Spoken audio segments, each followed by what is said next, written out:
Proud partner of USC Athletics, and a Trojan fan, celebrate every Trojan win and enjoy the sweet taste of victory with a free donut at Ralph's the day after the win. Download your digital coupon from the Ralph's app to score your free donut at any Los Angeles area Ralph's store. Jordan Moore, Sean Cody Kessler, and Talia von Oelhoffen joins us now. Another transfer. We just had Matt on. The women's doesn't have a ton of transfers. They brought in two blue chippers, though. Kiki Oelhoffen from Stanford and TVO here from Oregon State. We've been playing against you. We've been admiring you from afar. What brought you to USC?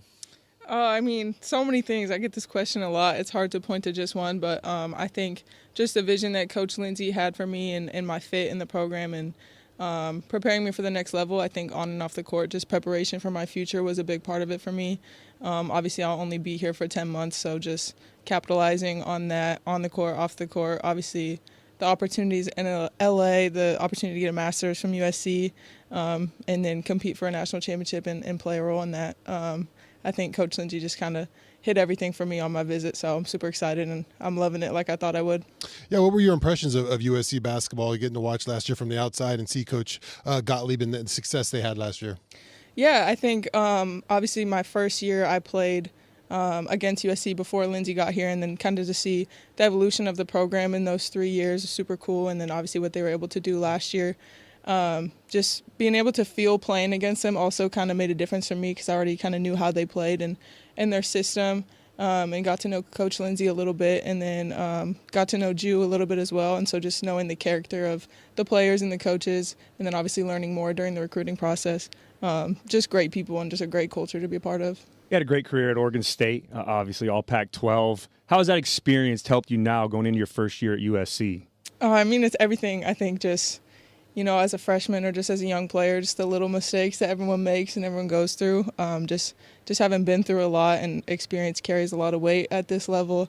So I think just leadership is a big thing that I can bring, and just being a coach on the floor is something that I've learned to be really good at and take pride in. So yeah, it's been a great 3 years, and I think it's all led up to this point, and I'm feeling super excited and confident.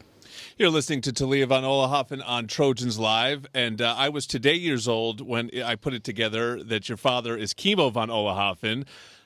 Sean and I are old, so I watched your father play. Your mother was a hooper, though. If people don't know, her father was a defensive tackle, just like classic nose tackle, Pittsburgh Steelers, Cincinnati Bengals. Hurt our guy Carson one time. We don't even need to talk about that. No, we're good. But your mom was a hooper. Who do you take after more? When you're an athlete out there, are you more like mom or are you more like dad? I think they're very similar, but I'd say probably my mom just because directly applies to hoops. But obviously both super competitive. I have 2 older sisters, so just growing up, everything was a competition from board games to you name it. We were just always competing. So I think that really got instilled in me from a young age, and obviously work ethic, all those things it takes to be athletes at that level. Yeah, I would say both of them. Any of that physicality ever come out in a little D-line play out there, a little extra elbow or from Pops or no? I think I'm the youngest, so I think he kind of got that out. I didn't. Okay. His knees were bad by the time I was playing. But no, yeah, I'm definitely pretty physical and get that a lot from him. So they're both just super tough. So really instilled that in me from a young age. So you were born in Pittsburgh, grew up in Washington, correct? And yes. then you go to Oregon State. How's it been living in Los Angeles? And I love asking the transfer players this because it is a different world out here, but how's it been living in Southern California and getting to play basketball here? Yeah, it's way different, especially from Corvallis specifically. Just totally different college experience. I think a lot of the day-to-day is the same. Obviously, we're very busy, but just being in LA, the people that you get to meet, I think, has stuck out a lot. There's just all different types of people from different backgrounds here.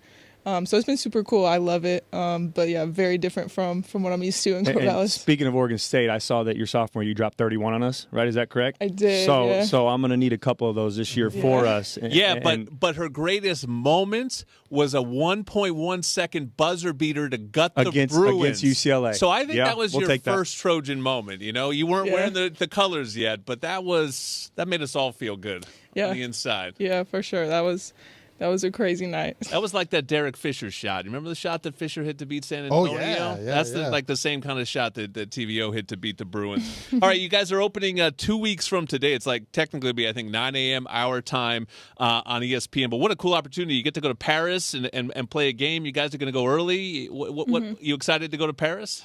Yeah, I'm super excited. I've been to Europe a few times, but never to France. So it's going to be super cool opportunity, and I think just bonding experience. Like I went to Italy with my Oregon State team last year, and just having that experience of going over there and being with your teammates in the hotel rooms, going exploring. I think it'll be good for this group since we're so new to get that experience. And I think it's just going to be super cool. Well, that's awesome. We're done, Sean. Oh, go ahead. We're done. Sorry, I had more, man. I got more ammo just coming. I got more questions. Keep them coming. Want to know about those personal goals? Of course. Well, you can check out TVO, as I said. What did I say? 2 weeks from today, USC versus Ole Miss. That's November 4th, 9 a.m. on ESPN. They have so many big games this year. They are preseason. Third in the country, second in the country, third in the country preseason. This is just a special year for USC women's basketball. TVO is going to have the ball and run that offense for you. And just a reminder again, USC versus Rutgers coming up on Friday, presented by CHLA. That's an 8:00 tip on Fox and starting at 6:00 here across the USC Trojans Media Network. When you've got good beer and good vibes, it's all bueno. Stone Buena Vesa Salt and Lime Lager is Baja inspired, imported from San Diego, located near you at find.stonebrewing.com. All right, thank you so much to TVO. Up next is Justin Silverstein, one of our most accomplished head coaches here at USC, the USC women's golf head coach. He's next on Trojans Live.